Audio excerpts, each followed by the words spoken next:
Are we live? We're live. What's up, Ralph? Right. How you doing? Thanks for joining today. Always a pleasure. Gonna see who jumps in the chat, and we can get started. Today's topic is mainly around plotters. Yeah. Yeah, I think plotters is where it's at. That's what's been, brewing. And I know a lot more about the system now and the plotters than I've ever known before.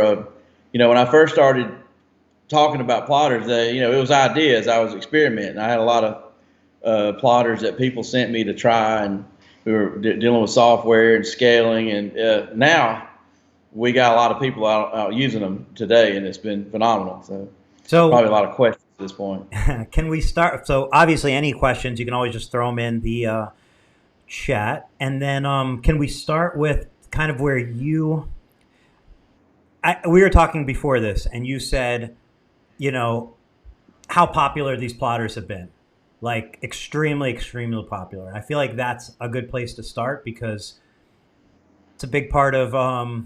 There's got to be a lot of good there. A lot of people, there's got to be something there for it to be so successful. So Well, jump I into. want to make. I'd like to just make a disclosure. I sell window film, and that's how I support my family. And I've been able to tie all this together with film sales.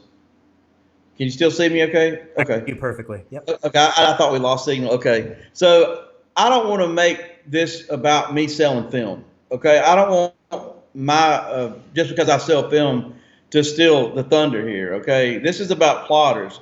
I want to talk about the value of them, and I want to change the industry. I've always done things to try to change this industry. I feel like I've contributed to changes we've seen in the industry. This is another big change.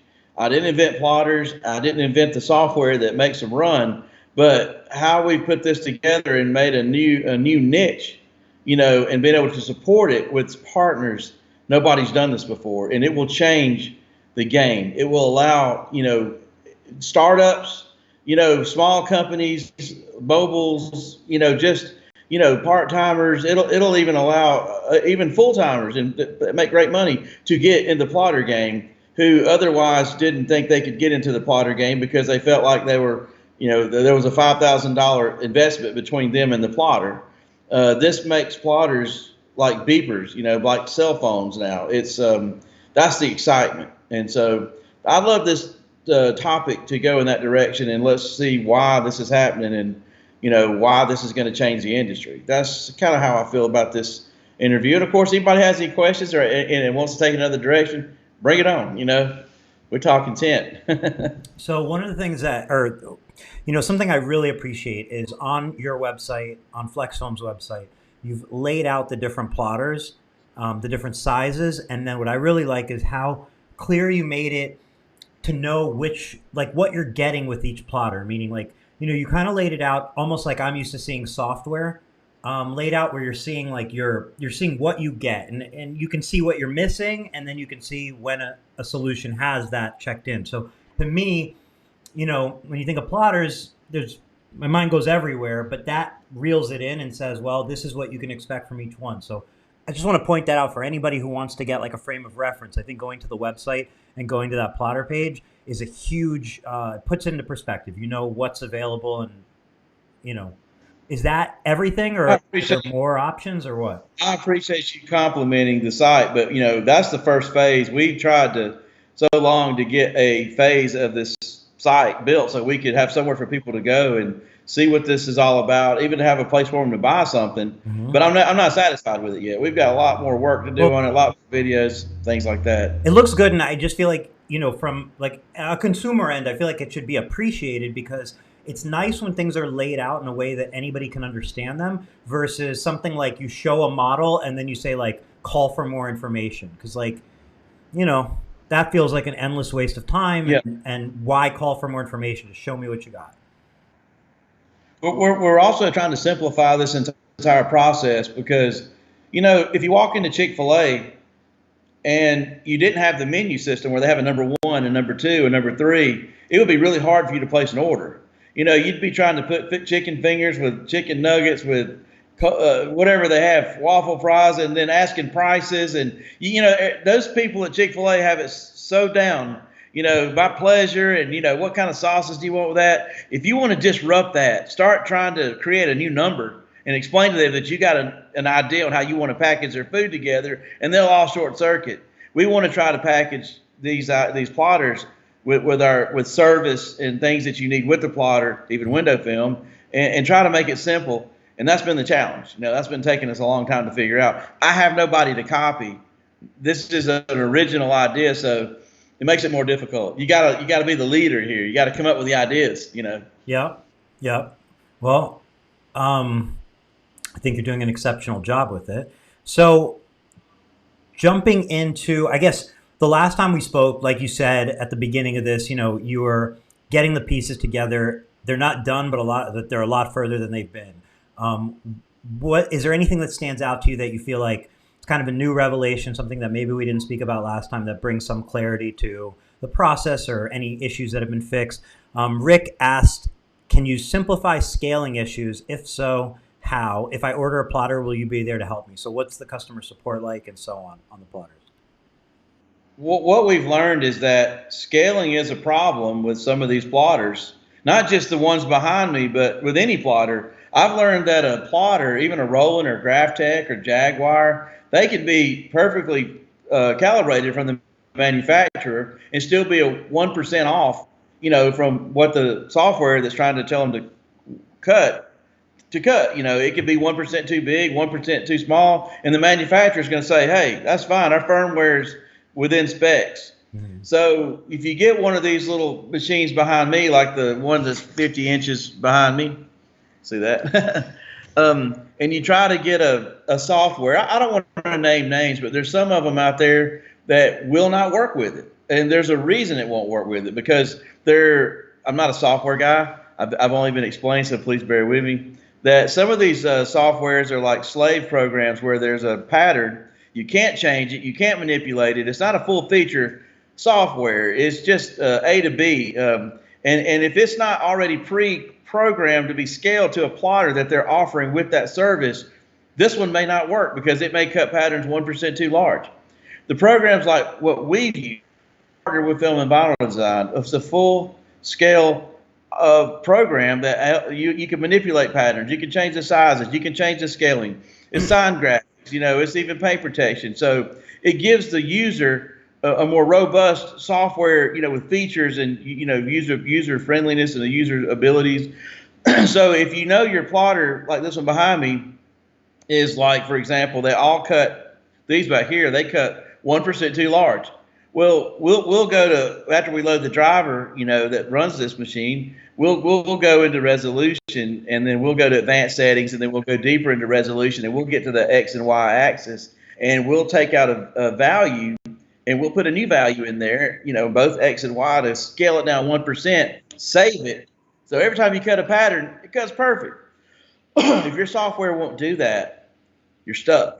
The machine is useless. And so that's one of many, many reasons why you don't see these machines in our industry, because of those conflicts. Okay, that's one of them. There's a lot more though.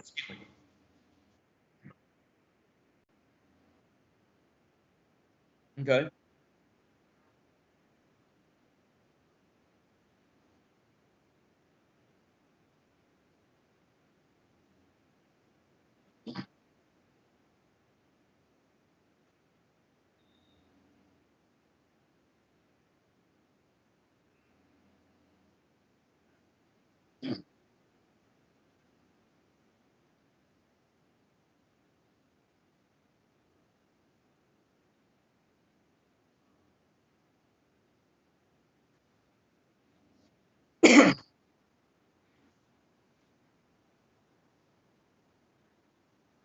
All right, so hang on real quick. So I had my mic muted, and I didn't realize. So nobody else heard what I just asked you, but you. Okay. All right, so to rewind, you mentioned software, and Chamal just asked what software you're selling with the plotters and how accurate is it. He's used film and vinyl design before, and he had some issues. He's wondering if they fixed those issues, and he switches in between computer cut and film and vinyl design now, I guess just depending on the vehicle and how that pattern and so on is So what's the Well, let me software say like? this. I use the software is Film and Vinyl Design. That's because I'm a partner now with Film and Vinyl Design. I'm really, really good friends with the owner, Brett Wassel. I certainly enjoy his knowledge, and he's my mentor when it comes to this stuff. And he's decided to partner with Flexfilm, and we have our own version of it called Flex Cut, and it's the same exact software. It's just literally an unfiltered version where we give you the full boat service, paint protection, window tint patterns, and the sign graphics portion, all for our rates. And we even have rewards points that we tie into it to help to reduce the price or even be free to our customers. And so that is the backing of this program. I'm not in the software business. I'll never be in the software business, and I'm proud to be their partner So to provide to our customers for these plotters. That's what we're if doing. somebody currently has a plotter right now and they're looking for a new software to use, is there a reason they would maybe go with yours versus going direct with Film and Vinyl Design, or not really? And I'm just wondering, like if they're not looking to get a plotter through you, they already have a plotter. Is that still an Yeah. advantage? Okay. First of all, is my service doing okay? I think it was kind of choppy a second ago. Okay, good. If you have your own plotter, you know, it doesn't really matter probably which software you go with, as long as you know the software you choose can operate it. The plotter itself is going to have some firmware, and there's got to be a driver in the middle that has to run it. And the software that you're trying to get to cut the patterns with has to communicate with it and scale properly and cut the patterns accurately. And if you find a software that you like because you like the owner of the patterns and maybe the way it's set up, whatever, and it actually communicates with your plotter and cuts accurately and it's scaled properly, then that would be a choice for you. But there's some possible softwares that aren't a choice for you because whatever plotter you have may not work with their system and never will. So you're limited, and you have to understand what your choices are based on the plotter that you have, and how do you want it to work accurately. That's what I understand. Got it. So for somebody that does not have a plotter now, they're looking to get into a plotter. What's the, I guess, system like? What's the turnaround time on it? How's that all look for somebody looking to get into this? Well, all this is with the exception of the coronavirus. We've been selling so many plotters that our supplier has called us and said, "Whoa, we didn't know you were going to be selling so many so fast. You didn't forecast this right. We've already slowed down from what we've been getting from our supplier because of the coronavirus, and now we're trying to figure out how many more we need to order. And there may be a lag between if you don't get your plotters kind of soon." We expect there to be a several week window before we can get them again. But I think we're seeing that in a lot of different markets and Yeah. industries. It's not just the plotters. It's we've been out of a few shades of window film. We've never had that problem. So that's a consideration. What was the question again? I think I got off the Oh, top. just for somebody who's Availability. kind of Availability. completely green on getting into a plotter, what's that look like right now with you? What are people Okay. getting? We just got Yeah. a If you comment. bought a Oh, there was just a if you bought comment from a somebody who from ordered theirs. I'm sorry, there's a delay. no, Um, no problem. so If you bought go a ahead. plotter from us, Uh-huh. yeah, if you bought a plotter from us, it would ship out of Memphis or Washington State and generally take 2 days to get anywhere in the country for a flat rate shipping fee of $35. Okay. So we're not having a problem with that. We also have to send the user a security key that comes from the software provider that they have to have in their laptop to make this whole thing work. And it usually shows up because it's been sent out of Texas in a couple of days, even regular ground, unless we overnight it. Okay. So they get Is that yeah, so they get everything in the mail. They unbox it. They got their key, they got their plotter. It comes with instructions. Is there a video? Do they call you? What do they do next?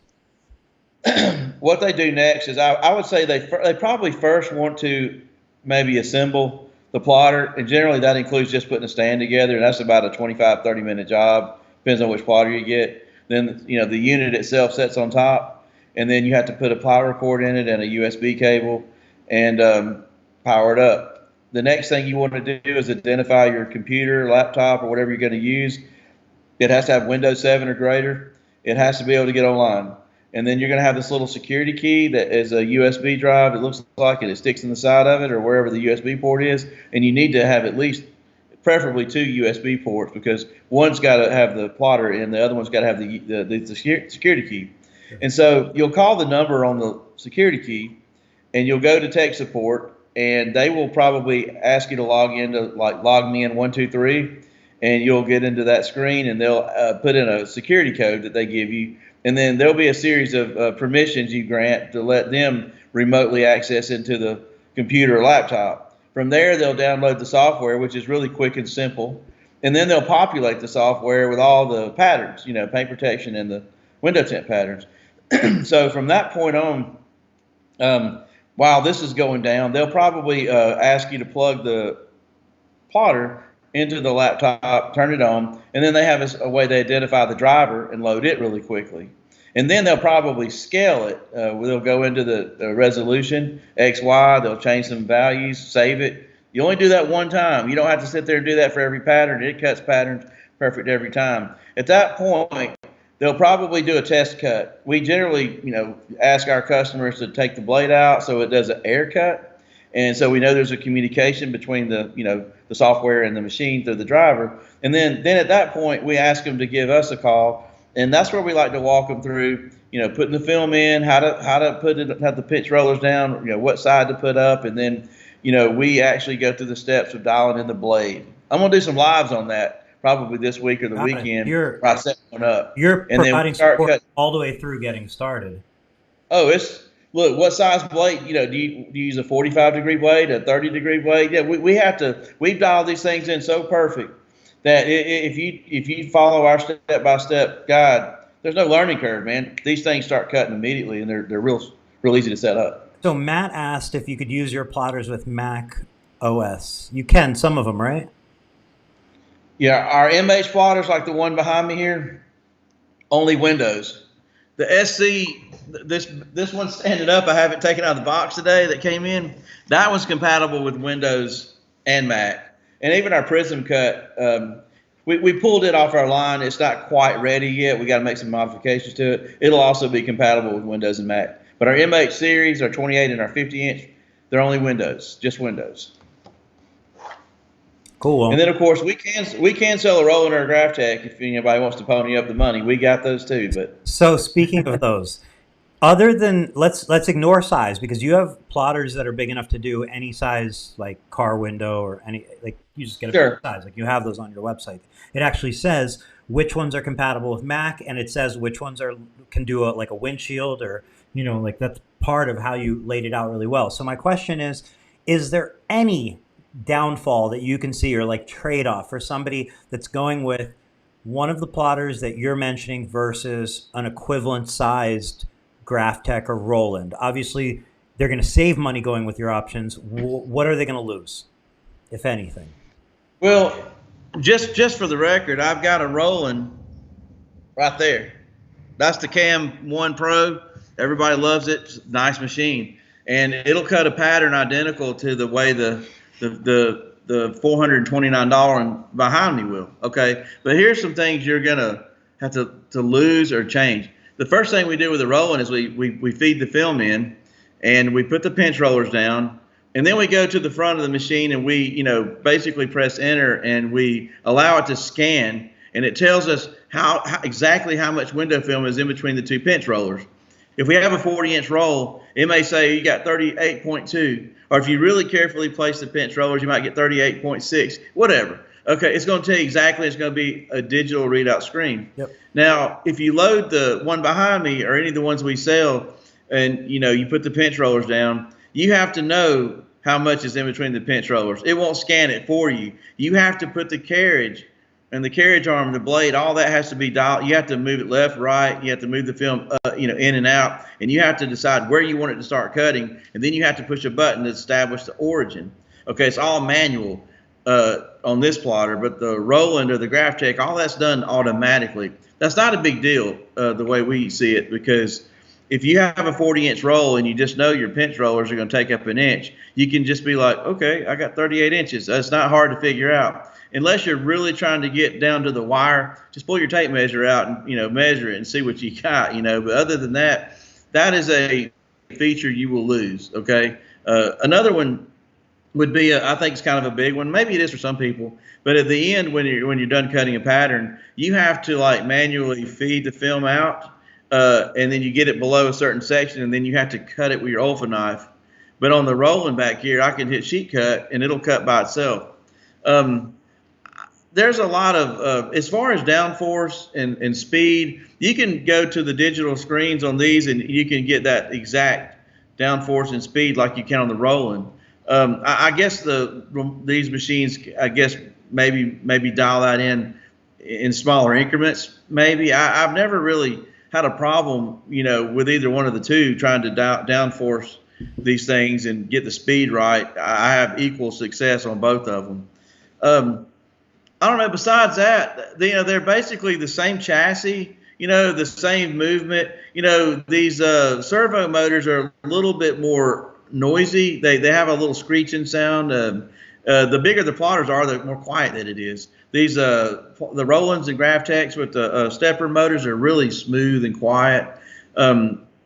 I've heard stories that these stepper motors might not last as long as the servos, and I'm not really, the verdict's out on that. We're scratching window film. We're not really plowing through vinyl and really, challenging these little motors because we're cutting film. These machines were made to cut a lot thicker substrate. So, there's a lot of people who've been using these vinyl cutters, for 10 years, and they're just still going strong. I think the way you take care of it dictates that. And they both will last 10 years or longer.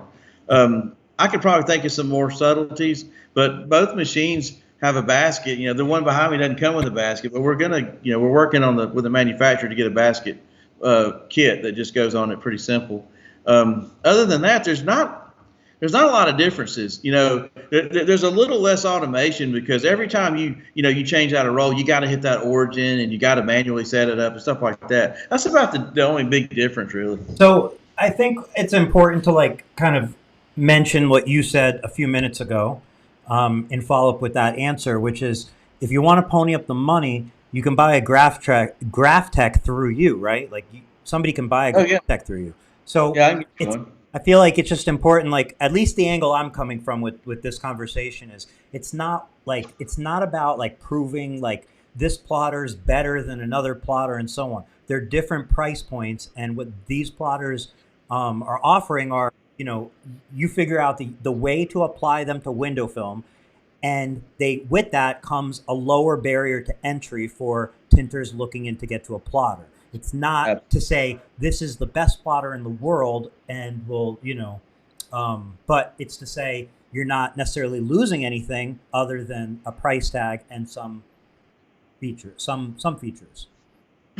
Yeah, a lot of these nice $5,000 machines are under warranty.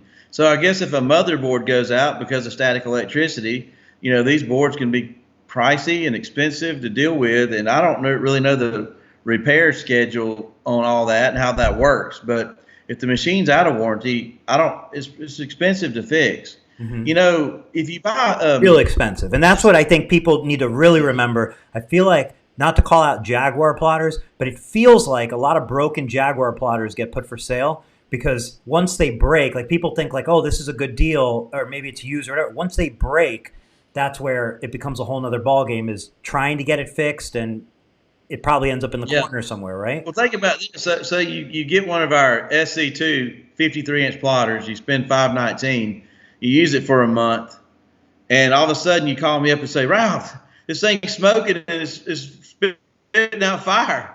Okay, calm down. Get a fire extinguisher and put it out. Okay, next thing we're going to do is we're going to get you to box that back up, and we're going to send you a new one out tomorrow and replace it. We'll take that one and we'll have it refurbished.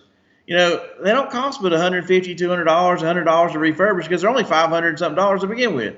And then we can offer it later on in our arsenal, for a refurbished unit. So what's the warranty look like actually? Is that well, or what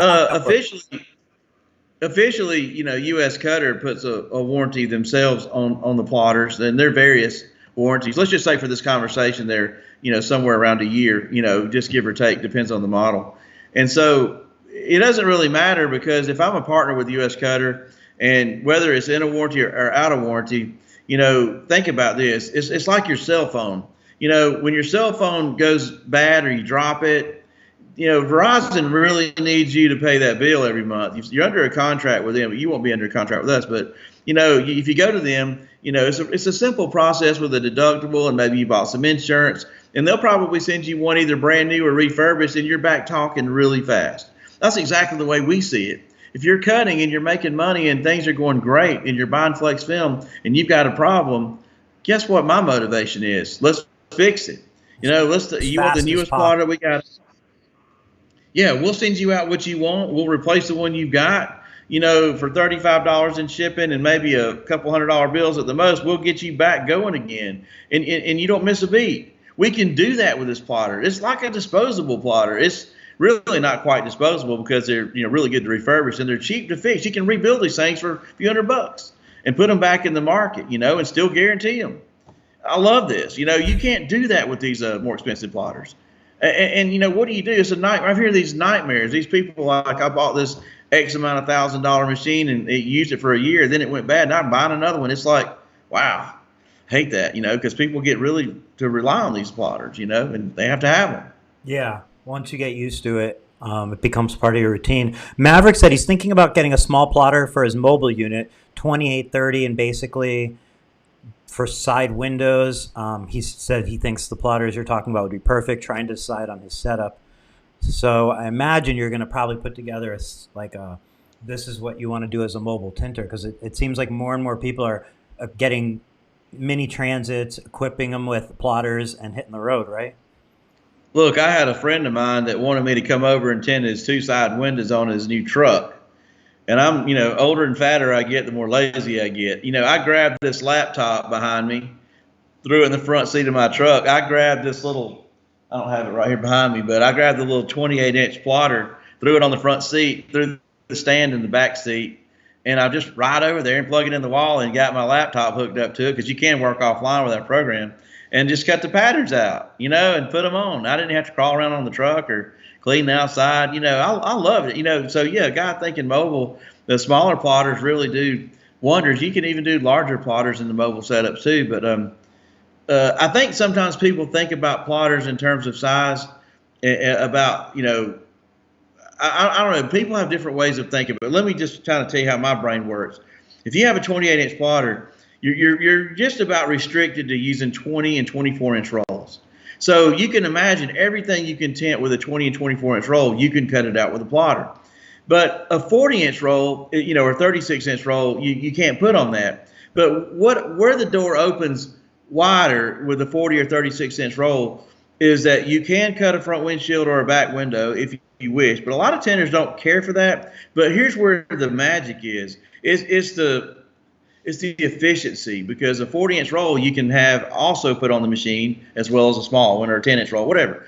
And you can put patterns side by side, right, rather than having to cut in a linear fashion on the. So it's worthwhile a little bigger to save on film, and yeah, there's definitely more efficiency, more options. You can utilize every roll of film that's in your shop, rather than like, oh, I can't do the 40. I don't have any way to put that on the machine. Right. So it opens the door wider for you to actually use all your film on a plotter, rather than just limit yourself to only a couple size rolls. That's basically it.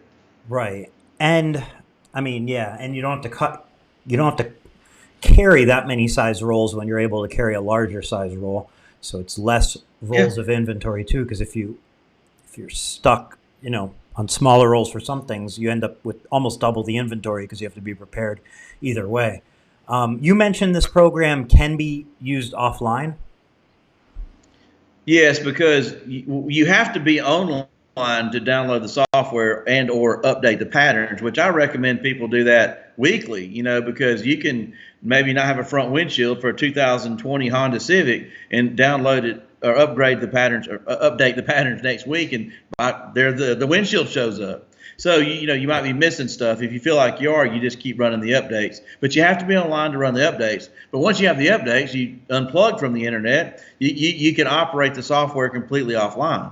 That's pretty cool. It is very cool, because if you're trying to take it mobile on the go, if you needed internet, do you know if that's the case with all the cutting softwares? Do some need to be online, or are they all you're able to access, like actually just cut offline? You're not sure. I don't know. I don't know all the other softwares. I pride myself on how much I know about other competitors' window films, but I haven't got into the plotter game that deep yet. But I will. You know how I roll. It's definitely like a step. It's an additional step if you have to have internet connection. You can obviously tether to your phone or whatnot, but ideally, you don't need internet. That would be best case scenario. I would tether to my phone all the time just to do a quick upload, to see what I'm missing, and that was convenient. Yeah. And then go back offline again. So, Haas Evans commented in here quite a bit about the plotters, and he mentioned that if anybody is ordering one, and if they have, if they're needing help, they're free to reach out to him if they can't get a hold of you. He obviously, I guess, has a plotter at this time. He's one of the first adopters. Yeah, Haas is Brandon Haas, whatever. He's a really good friend of mine, first and foremost, and I enjoy talking to him. And he was very receptive to the plotter idea as well. And I asked him to be one of my first customers and give me his honest opinions and thoughts, because that guy would do that. He's a friend, but if there was a problem or he would tell me. If it was a successful idea, he would tell me. And I got some really, really good feedback from him. And then, without unsolicited, he went and started sharing his experiences with the plotter, in videos and on social media. And that really helped get some of the word out, sure. Because he's a real guy doing the cell phone video. And, it was amazing. He was just weeding that whole window and, using a plotter that, people, were going, wow, I don't know. Haas did a pretty good thing for us. And, he was one of the first people. And apparently, I don't want to put words in his mouth, but I think he's had a very, very huge success with it, and he's got a nice plotter, and he's got this one. And I think he equally prefers them, I don't think he finds one better than the other. I'll let him answer that, though. I don't want to put words in his mouth. Yeah. And I mean, it doesn't maybe apply to every shop, because there's plenty of shops out there that there's one person tinting or two people tinting, they're tinting one car at a time. But even just the scenario where if you have let's say a larger shop, you have 2, 3, 4 cars in the bay at once, I feel like it's helpful to have multiple plotters, because you need a plotter set for PPF. If you're doing PPF and you're doing tint, you can't switch back and forth between the settings, the blade angle, and so on. Like, that's a huge pain in the ass. So, if you're doing tint and PPF on kind of a steady basis, having multiple plotters is helpful. And if you have a large enough shop, I would imagine having 2 plotters is going to save a lot of walking, allow you to put it at different sides of the shop, and kind of allow for some more efficiency. And I'm just getting at, 2 affordable plotters might be better than 1 more expensive plotter. And again, maybe it doesn't apply. Or 5. Or 5, yeah, because, you're going to have different peel window or like glass on the wall. You're not going to have one piece of glass on the wall for everybody to use if you have multiple cars being done at once. And the same goes for cutting out film. Another thing that stands out is like small pane windows and how much more efficient you can do small panes if you plot them ahead of time. Just huge time saver. Well, let me clear something up about what you just said. If you have 2 plotters, for example, in one store, one bay, one garage, whatever, you can switch back and forth by way of USB cables, and have 2 different drivers in your software and conveniently switch back and forth. Maybe one's cutting PPF, maybe one's cutting tint patterns, whatever. But if you decide to have 2 plotters, one in one store and one in the other, then you have to have 2 separate services. Sure. Because you have to have those 2 security keys to make each one work. Now, if you have 1 security key, say you have 1 laptop, but you have 2 stores, but you're only at one store at one time, you can grab this laptop and the security key and make one work, and then unplug that and go run to the other store and with the same laptop and security key and make that work. 2 stores and they're only at one at a time. One service. I'm just saying, right. If you have 2 stores and you're only at one at a time, you don't need two stores probably, but I think it's one of those things like, yeah, it's I got one customer like I that. know, but that's bizarre. But Yeah. maybe it works for them. But I'm just saying, I think when you have two stores, you got to go into the mentality, I need two of everything, and that includes two software licenses. It's not worth the hassle trying to fumble around Yeah. from one store to another. Just have two. That's the end of it. I, I think redundancy is a great thing. If something Well, breaks and let's you go back go to ahead. Brandon, or some of you guys might know him as Hoss. Yep. He's got, now I know that things for him may change, but at one time he had a mobile unit, Hmm. and he was either working out of his garage. I know he's got a He business said starting up, but he just left a comment. He said he had a great experience. He has a 40-inch Jaguar LVX in his mobile trailer and an SE2 53-inch inside his home shop. He can cut the exact same pattern on both with the exact same outcome. yeah, but see, he if he's got to go off and do mobile work, see, he also has a job too as a police officer. But if he wants to go do mobile work, he grabs his laptop and security key, and he goes mobile, Right. and he uses that plotter. And if he wants to go do work at home, he uses that laptop and that security key and does that plotter in his home. He doesn't have to switch plotters out every time, Right. and it works for him with only one service. So that's a good example. Yeah. If you're going mobile. Yeah, yeah, right. So that's one of the, forgot about that. So that works out for him pretty well, I think. How many viewers do we have in with us today? I can't see from my angle. We have maintained somewhere between about 20 to 30 viewers at a steady rate. All right. Okay. So anybody asking any more questions or? I'm throwing them in when they come at us. I'm scrolling back up to see if I missed any. Um,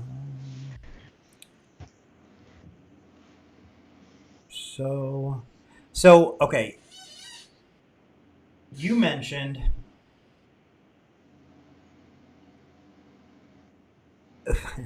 I'm curious, like you mentioned how many like you mentioned how busy it's been with the plotters and how many have gone out. Um, how many like how long have the shops been using them on average? Is this like have they been going out for the last 2 months? Is it the second week they've been in shops and so on? I think this whole plotter thing started less than a month ago. I mean, less than 2 weeks ago, actually, where I launched it on my website. And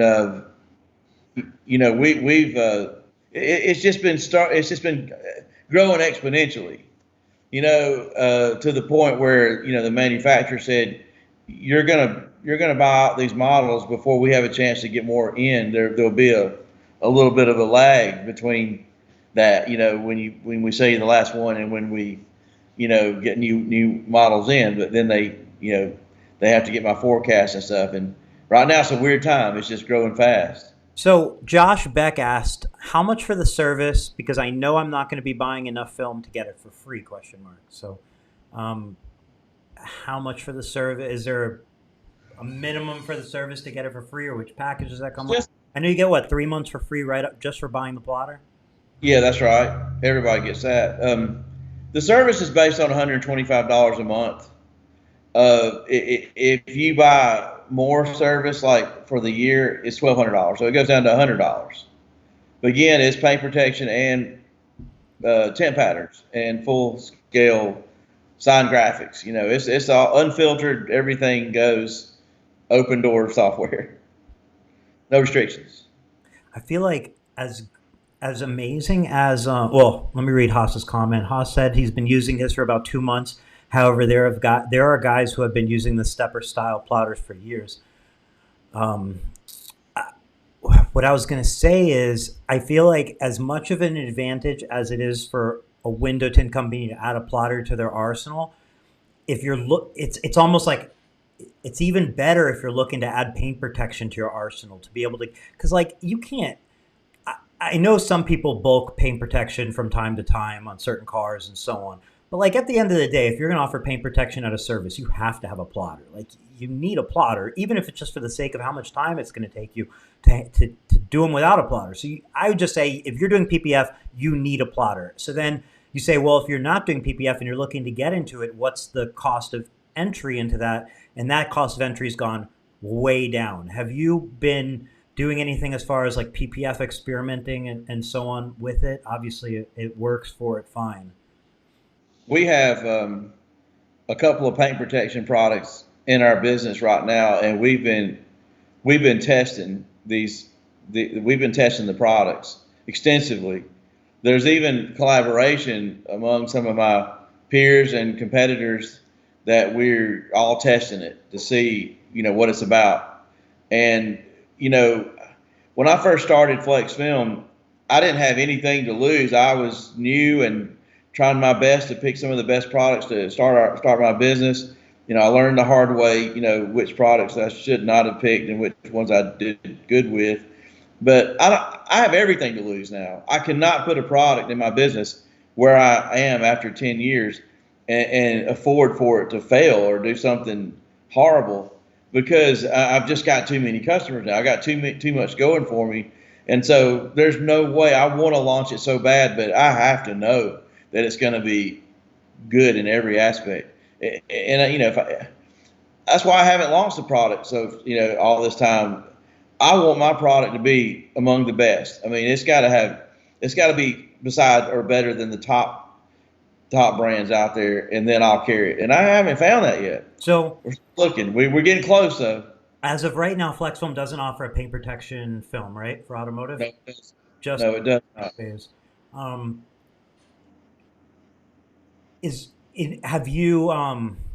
have you thoroughly investigated your competitors' PPFs? I'd imagine so. Yeah.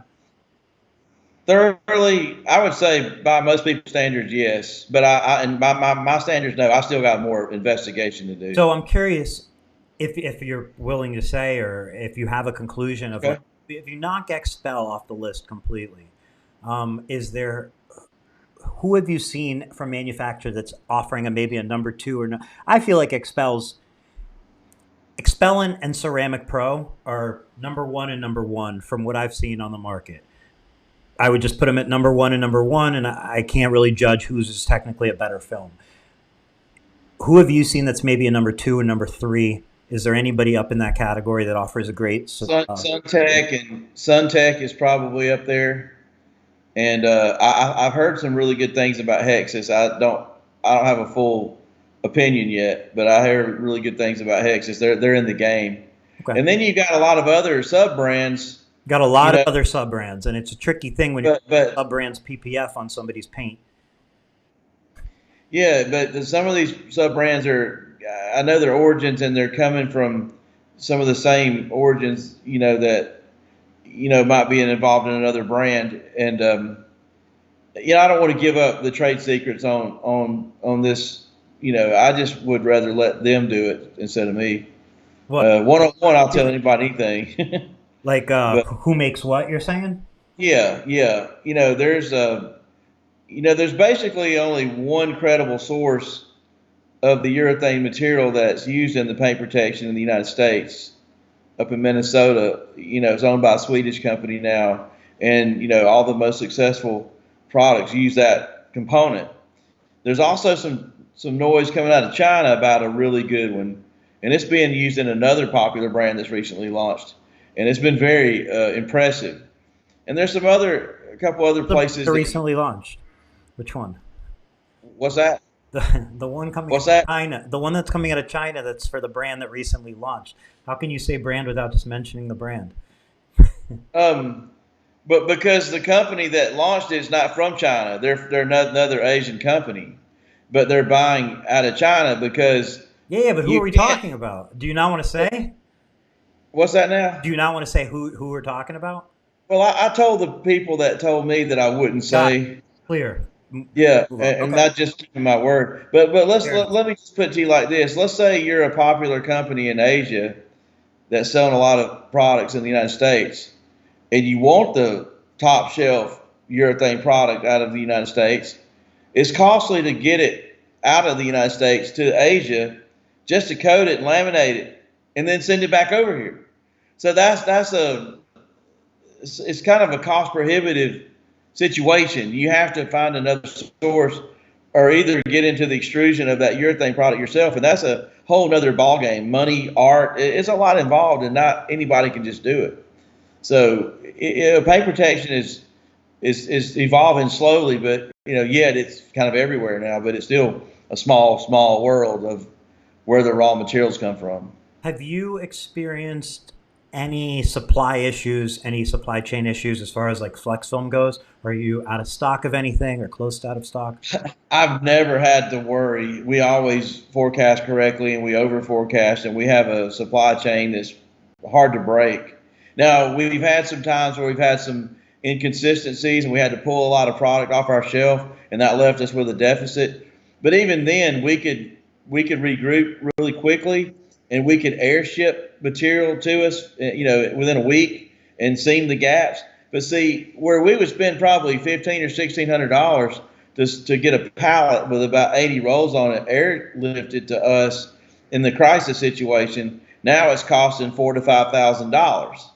And so we really don't have that luxury. I guess because so many manufacturers have actually gone out of production to deal with this coronavirus, that now everybody's trying to scramble to air freight to get product over here quicker, and they're jammed right now, and the demand's up, so the prices are up. So that's my theory, okay? So we are currently about to be in a little bit of a mini crisis with a couple of shades of our carbon film, and we just negotiated today to do an air shipment. I hate it, man, but sometimes you got to put your customers first, 100%, and your profit second, because we know that if we don't supply them, we break that chain of trust. We break that momentum, and they could go somewhere else. We don't want that. So we forecasted what we need to get us through the couple of weeks.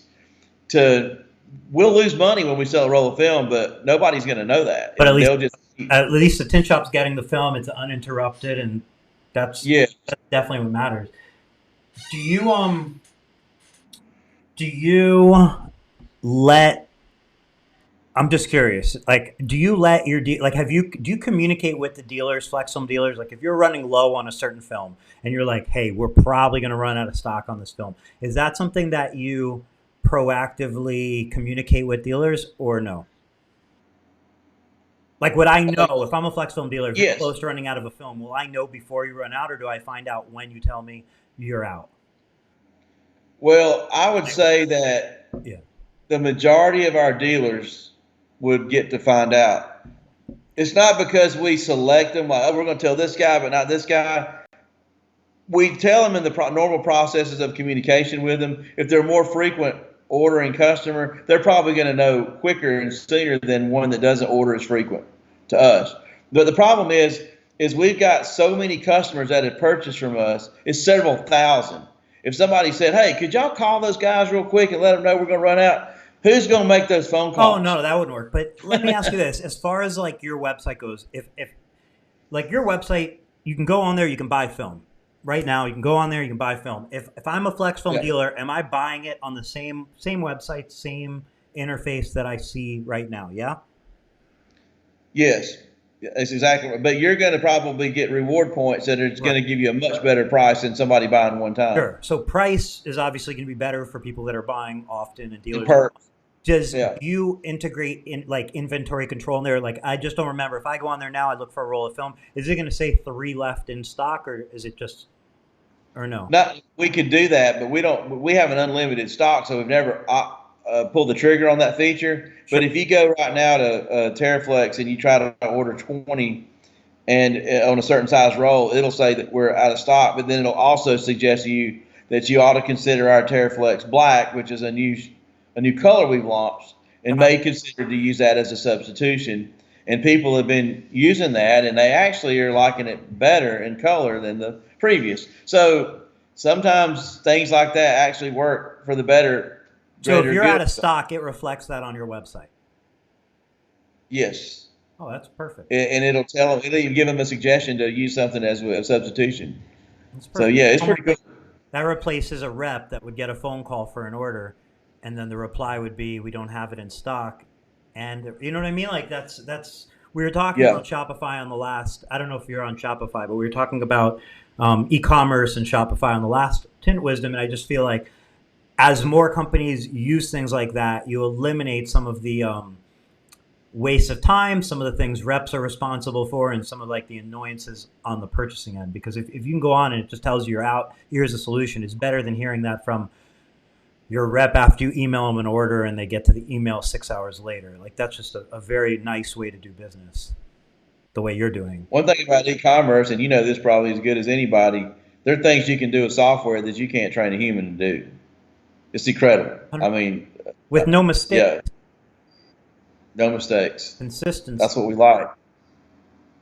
You know, when somebody goes online and is in control of their own order, and then we send something out and they say it was the wrong shade, who do you blame? We still make it right though. Well, and that's the key. And like that's one of those things where like I feel like it's a lose-lose for everybody. If you don't like if they order it themselves, then okay. If they make a mistake, no problem. A mistake was made, you guys can fix it, cool. But like if they call it and say the wrong thing, they're never going to believe that it was their fault. And I'm not saying it's always their fault, but I just feel right. like we're humans, and it's tricky how the memory works, and it's tricky how you think one thing and you say another, and you'll have no recollection of it. And it's just one of those things like, why don't we avoid all that messiness and just, you know, or somebody you hear, the person on the other end hears the wrong thing. It happens, you know, and it doesn't happen if it's e-commerce. Maverick, I just want to read this comment. He said, I got to admit, when I was looking into carbon film, Ralph called me. We talked for an hour and a half. So much info and knowledge he knows. I truly appreciate owner time like that. And what's cool is, and I'm adding this, is that you're applying that now to people getting into a plotter. Oh, I spend unlimited time with people on the phone to try to help them, and I don't really try to say I've got to go. If they keep asking questions, I keep trying to give them answers, and we help them. We negotiate. We try to be creative. We try to get everybody in a cutter. And Josh said, yeah, if we order the wrong thing, I always catch it before it ships, and Ralph always makes the change, no problem at all. And again, that's one of the beauty things about e-commerce is like if I was to order a roll of film, I was to order the wrong one. Well, the email confirmation I'm going to get the second I submit it is another opportunity for me to catch my mistake and realize, oh shoot, I just ordered the wrong one, or I shipped it to the wrong place, or whatever it is, versus saying it and then the next thing you know is when it arrives. You don't really have necessarily like a confirmation through email a lot of the times. And then Haas also mentioned he can call you anytime, talk for 1 to 2 hours, can't call the owner of other brands and talk to them. So again, there's people out there who are going to say, well, that's no value to me. I don't even want to talk to you, Ralph. But there's plenty of people out there that know that that's like super valuable. So, you know, that's one thing that, you know, it comes along with Flexfilm. Sometimes. I mean, it's, you know, I'm only one guy, but I do try to give out my cell phone number and allow people to even text me. And I may not, if I don't answer the phone, it forwards to our office. But if I, catch up with it, I'll call them back. I mean, if they text me, I will get to everybody before the end of the day or even at night. But I usually pretty good at that. It's a job though, full time. Yeah. I enjoy that. What do you think about the UFOs that they? I'm just kidding. So, is there anything else related to the plotters that we haven't discussed that you think would be relevant to somebody out there listening that doesn't have a plotter yet, or maybe looking to add a second plotter? I don't think this is the format for what I think we should talk about, but I want to do some Facebook Lives. Where I take these different plotters and I start from scratch on how to set them up. Put a roll of film in, put the pinch rollers down, talk about the blades and how they come apart and how we lubricate them and how we put them back, and then which blade choice, 45 degree, 30 degree, how we choose the size and the angle blades, and then how we put them in and exactly the science on how to dial them in so we don't rip our Teflon strips to shreds and chip our blades, and just have a beautiful, like, spot on experience to dial any plotter in and just go through the steps, and make that a reference so somebody can like see what we're doing to set it up and how we're actually getting to the part where we're cutting patterns, and even how we weed them and how we install them. a lot of questions for people who don't use plotters that are hand cut, to try to figure out, how is this going to benefit me, and what's the process, and how does this work? When I first saw a plotter, I didn't even realize that I thought this thing would spit out patterns already cut out. I didn't realize it just cut the film and didn't cut the release liner, and I had to weed it. It was like, what? I don't make any sense. Why are they doing that? I have to assume that people don't know that either. I didn't know it not that long ago. So, that's the kind of stuff I think is going to be really cool to have alive, and let that be put in our Flexfilm Nation group, put in the Window Film Revolution group, and some other groups, to have it always there in some videos, I guess. I am certain that those are going to be really popular videos, because how to tint and how to pull, like, certain cars, how to pull sweeps and so on, and seals. Those are all such popular videos because they're things that people are going to come across and say, like, how do you? And I know those will be popular videos. I hope you do some just on, like, even just cutting frost films, like, in cutting designs out of frost, and basic, even just like, a common job is like frost for a conference room with reveals, or just like, stripes on a window, or whatever it is, up a bathroom window with reveals and so on. And I see so many people using, like, tape and using rulers and using levels and so on. And that's something that can just be plotted, go throw it on the window, and be done in 2 seconds without spending, 30, 40 minutes just kind of aligning your lines. That's a huge, like, game-changing different when you go to install that sort of thing and it's plotted or it's not plotted already. I do want to bring this up, though. One of the most common arguments you hear about plotters is that, I've been hand cutting 30 years and I can cut it just as fast as a plotter. That's not the argument, okay? I think I can cut as fast as a plotter in some instances. But what if you got a deposit, or what if you're going to go do some dealership work, and you have an opportunity to cut the patterns and get them ready, and then the car approaches you, or you approach the car? All you got to do is find somebody to hold your beer so you can put these patterns on. The hand cutter's got to start when the car shows up. You're already ahead of that guy. He's still working. You've already used your time wisely. You may have a helper. You may have a receptionist. You may have somebody that you train to cut these patterns. Take that burden off of you. So now you're going to have to race the hand cutter, because you got somebody doing it for you. Yep. And all you're doing is hanging patterns now. You're way ahead of the game. That's one aspect. Another one is, like, sometimes, these cars come in like trucks and they're inaccessible. You can't get to the back window. There's a fuel tank back there, a roll cage or something, something back there. Yep. On the outside, whatever that protection. And maybe they're jacked up 6 feet. There's mud all on them, and they want a front strip. I mean, come on.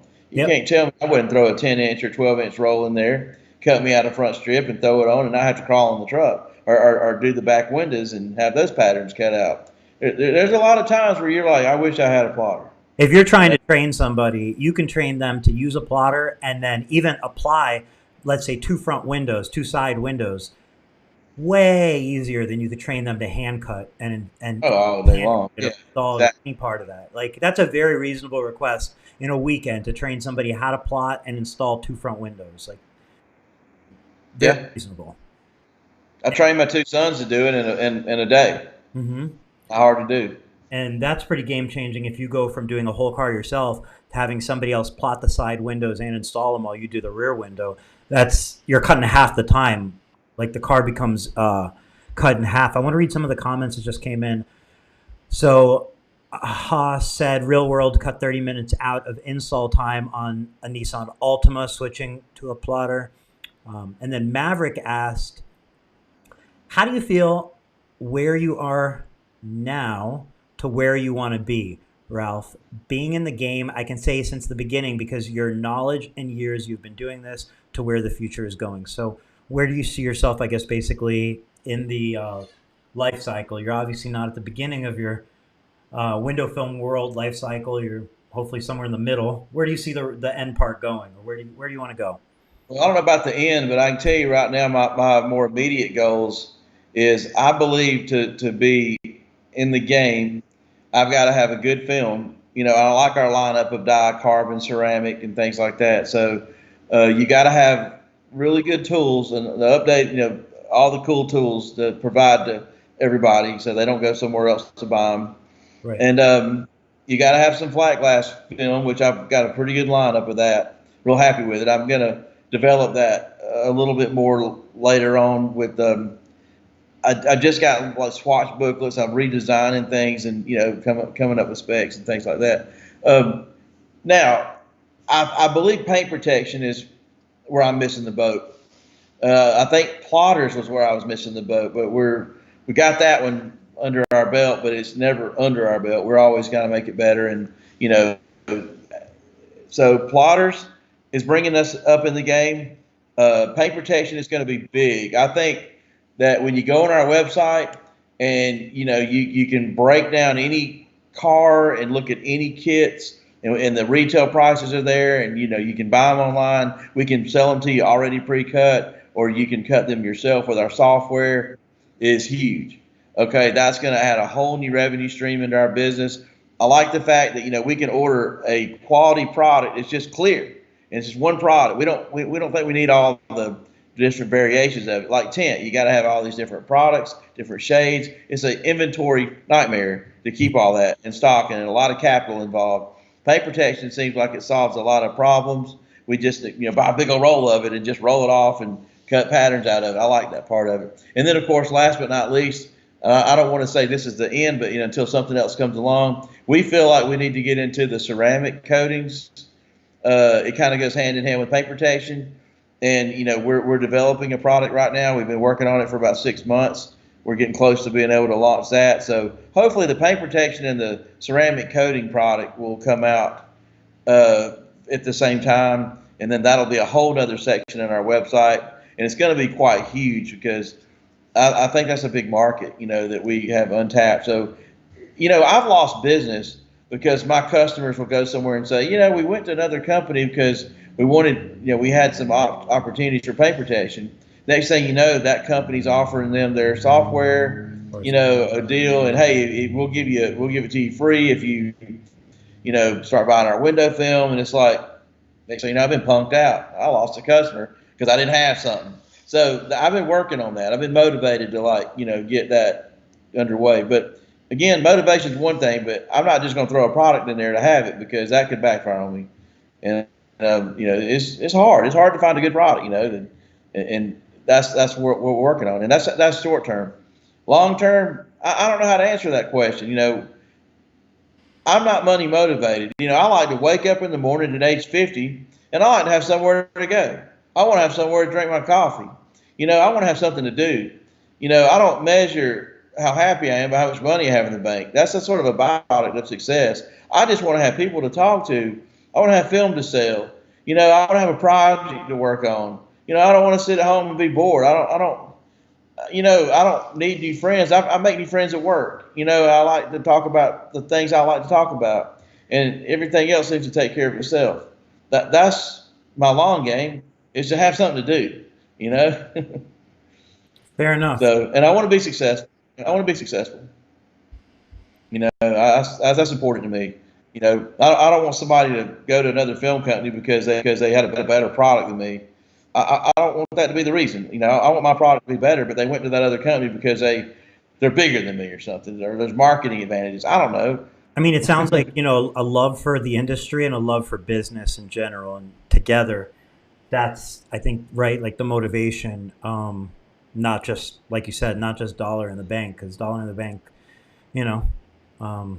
that's dollars in the bank. Nothing wrong with that, but I don't know if that's, I mean, you can tell when somebody's motivated by what, and I like making it. I want to be somebody that's known for making changes in the industry. I know this may sound like I'm like a little crybaby or something, but I was going around knocking on doors, telling people to look at this ceramic film. Over 10 years ago, nobody knew what it was. And I came up with a lot of ways with heat lamp demonstrations and techniques to sell it, and was actually successful selling it. Yep. And a lot of people learn from me. And, of course, everybody has ceramic now, and everybody forgets, how it came about and how the techniques and the heat boxes and all, evolved. And, I feel like I was part of that. I wasn't all of it. I was part of it, and I made some changes and made some waves. And, I feel like right now I didn't invent plotters. I didn't invent how to connect these things with software and how to bring them into a business and tie them into film sales and help people cut patterns as well as provide them with tools and point of sale displays and things like that we already do. But, wait and see. I'll have a competitor who's going to be looking into this, and they're going to get this idea from me, and they'll start their own program. And I don't care; it's fine. I'll help them do it if they call me. That's how everybody contributes. I want to be the one that started the wave. Mm-hmm. It's all a contribution to the industry, and what you lead, you clear the brush, and somebody else comes and clears some more and gets a little ahead, and then you push, and maybe they'll make it better. Mm-hmm. Yep. But these changes in the industry are help people make money. They help people become efficient. They create new paths for people who need a path to get down the road. And it's people, I'm one of them. I try to be that guy to try to make these paths for people to make their life easier. And hopefully, I'll have something to do if they call me and want to talk about it. Maybe I can sell them something. That's how I feed my family. And I love what I do. I would rather be doing this than anything. So that's probably my answer. So Maverick asked, how do you know if you're successful in your own opinion, Ralph? I mean, I don't look at, it would be so much easier. It's like, well, because I can go look at my bank account and see how much money's in there. But I'm not going out like that. Right. I've been married for 22 years. I've never been married before, and I'm thankful for that. I've got 4 children with the same baby's mama. I've got a family of people that work here with me. Everybody gets along. Everybody's been here forever. We have good products. We have good suppliers. We have a lot of everything at Flexfilm is paid for. I don't have any debt. I have a car that reliably gets me around, and I can provide for my family. Those are the kinds of things that I like. I like stability. Security, and I got to have something to do. You can't wake up and not have nothing to do. I don't want to sit on the couch. Yeah. So my own take on it, Maverick, like personally, the way I'd break down like my own business previously in the window film business, I'd look at it in 3 ways. There's three aspects to it to me. There's customers being happy, there's staff and employees being happy, and then there's sales and money in the bank. So if your customers are happy, if you're getting a lot of positive feedback, positive reviews, happy customers, if at the same time your staff is happy, you're happy, anybody who works at your company is enjoying themselves, they're well paid and happy. And then if there's sales happening and there's money growing in the bank, I think those are the 3 things you look at. You just, like you said, Ralph, you can't simply look at money in the bank, because if you're getting a bunch of unhappy customers, but you have money in the bank, no good. If you have happy customers, money in the bank, but your staff is unhappy, no good. So you need all 3, and if you're hitting all 3 points, happy customers, happy staff, money in the bank, I think you're running a successful business. You pretty. I like the way you put that. I went the long way around it, but that's how I feel.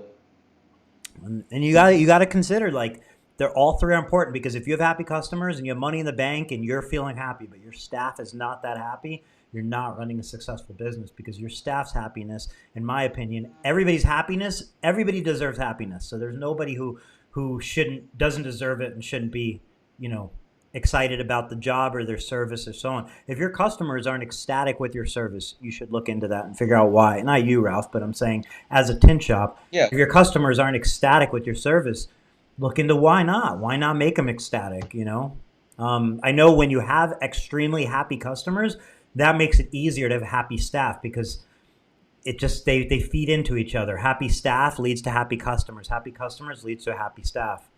And they all kind of lead into having money, because a happy staff is going to work for less money.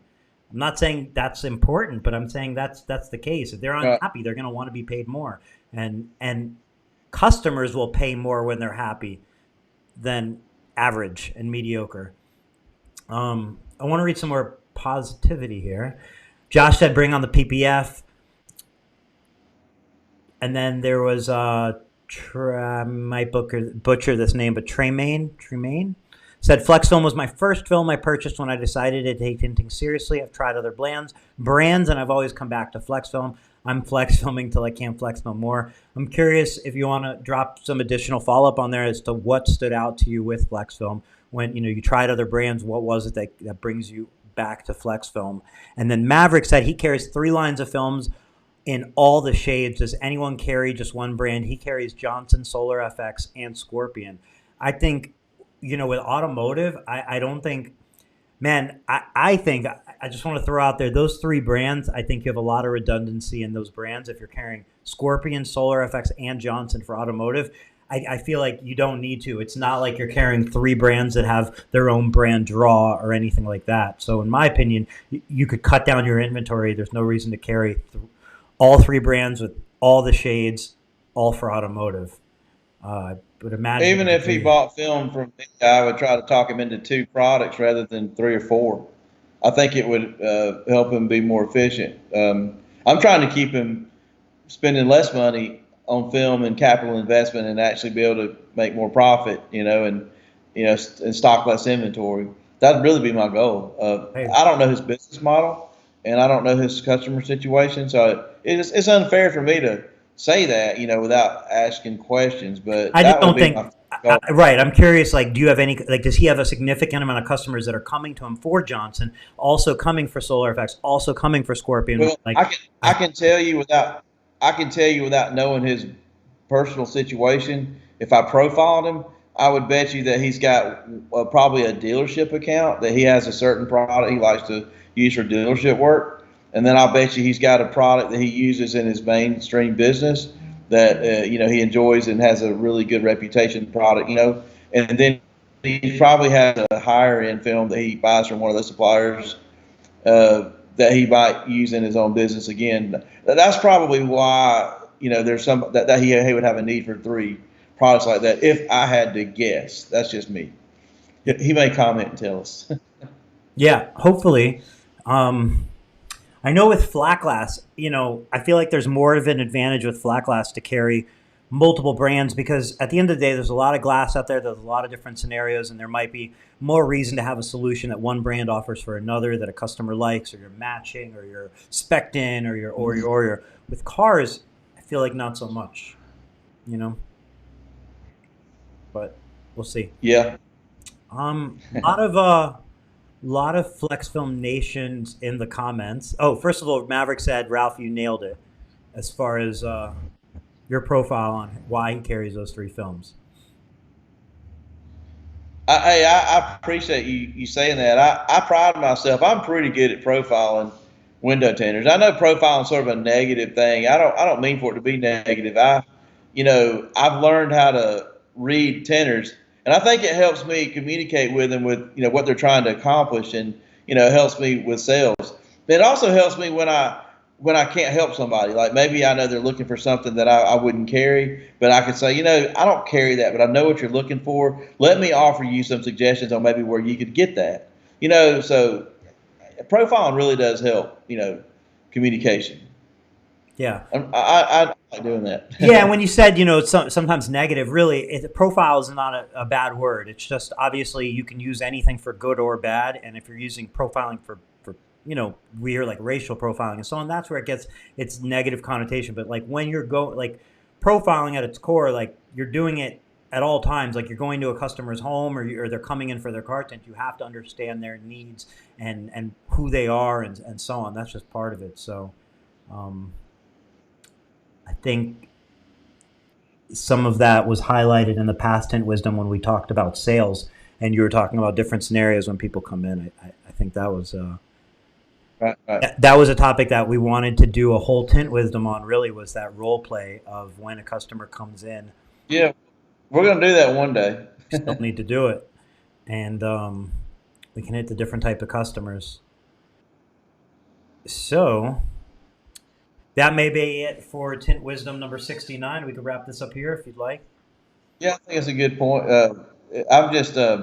I'm just tired today. We had a really busy day. I think a lot of people are having busy days right now for whatever reason, money in the economy. But man, we are feeling it, and I'm feeling it. I'm sort of tired and probably just running out of energy. I can't do a 3-hour marathon tonight. Cool. Well, I would though.